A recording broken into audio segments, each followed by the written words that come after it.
السلام عليكم ورحمة الله وبركاته. الحمد لله والصلاة والسلام على رسول الله وعلى آله وصحبه أجمعين. ودooyinka kala duwan ama qaababka kala nooca ah ee laga yaabo dumarka qaarkood inay u fitneeyaan ama ay u ibtileeyaan ragga qaarkood, taasoo rasuulka Ilaahay uu nooga warramay calayhi salaatu wasalaam, ayaanu idiin soo gudbinaynaa ama idinla wadaagaynaa walaalayaal.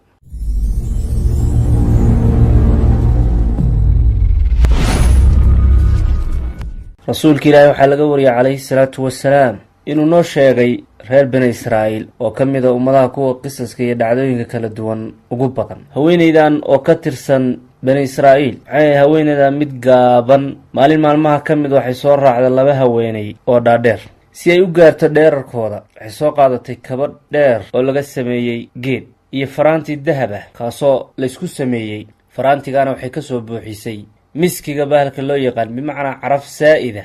labada haween dhexdooda ayay soo socotaa, yacni labada haweenee dheerdheera ayay dhexdooda socotaa.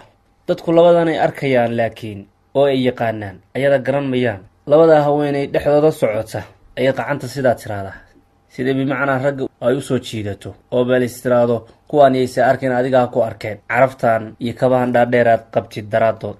riwaayad kale waxay tilmaantay mar allaana markay soo marto meel la fadhiyo ama rag fadhiyaan ama dad fadhiyaan, carafteeday furi jirta si ay u dareemaan oo sankooda iyo dareemayaashooda usoo jiidato. waxayna ujeedaa si dadka meesha fadhiya ay u fitnayso.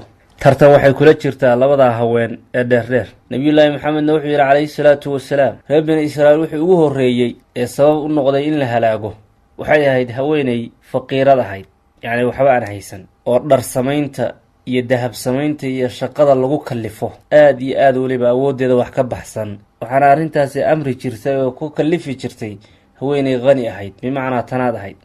qisadaa markuu rasuulka Ilaahay ka sheekeeyey wuxuu ku daray, waxaa reer bani Israa'iil ka mid ahaa haweenay gaaban, si ay isu dheerarayso ragga usoo jiidato ayaa waxay samaysatay kaba dheerdheer oo geed laga sameeyey. carabta isku soo shubi jirtay, kadibna waxay dhex socon jirtay laba haween oo dheerdheer ama buuran ama jir leh. haweenkaasoo ujeeddadoodu ay tahay inay soo jiitaan ragga waddada maraya.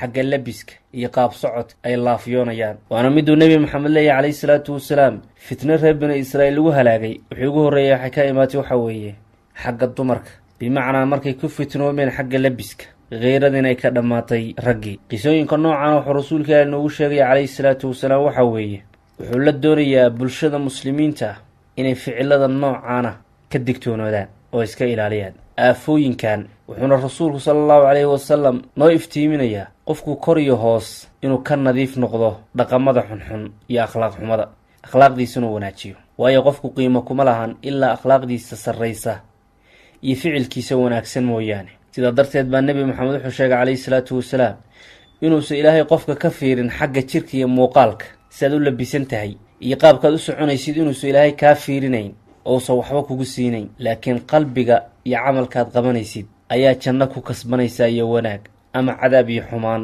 kuu soo jiidaya. qisooyinka rasuulka sala allahu calayhi wasalam ee reer bani israa'iil uu nooga sheegayo wuxuu noogu sheegay waxa calayhi salaatu wasalaam fitnada iyo aafada dumarka qaarkood ay fitneeyaan bulshada inta ay la eg tahay iyo qaababkay dadka u dhumiyaan oo ay u soo jiitaan indhaha ragga dacfigu haysto, kuwaasoo akhlaaqdooda hoos u dhacday, sharaftoodii iyo dhowrsanaantoodiina meesha ay ka baxday, taasoo ay sabab u tahay hinaaskii iyo kiiradii oo ka baxay qulubta ama qalbiga qofka ragga ah. waayo taa waxay gaarsiinaysaa qofka xumaantii laga cabsanayay inuu ku dhaco. xagga labiska iyo carafta iyo dharka qeybihiisa kala duwan ee lasoo xiranayo iyo waxaan la marsanayo, waxyaalahan dhan waxay ka qayb qaadanayaan qofku inuu asagu imaa inuu fitnoomo wa imaa in lagu fitnoomo. mid wey fasaad iyo shar dhammaantiisba rabbi hanaga hayo. iska daa wax asalkiisoo shaki ku jiree wixii xalaasha ahaa ama mubaaxa ahaa haddaad ka badbadisid ayaa wuxuu isu bedelayaa shay laga fiican yahay ama xaaraan noqonay. waxyaalahan laysmariyo dumarku isticmaalaa mayka abka iyo waxyaalaha la midka iyo ismiidaajka iyo waxa la midka, waxaasoo dhan xuduudda in la dhaafiyan looma baahna oo loo marsado ama loo labisto ama laysku qurxiyo ama jirkaada u muujinaysid si nin aad usoo jiidan lahayd indhihiis, ka-annamaa aad moodidba inaad isbeecinaysid ama jirkaadii aad xaraashaysid iyo muuqaalkaadii. taasna looma baahna. waa midda ilaahay ku halaagay reer bani israa'iil laguna baabi'iyey, ay ku noqdeen dadka ugu qisaska badan iyo dhacdooyinka badan markay khilaafeen amarka ilaahay. taasi aynu iska ilaalina insha allah.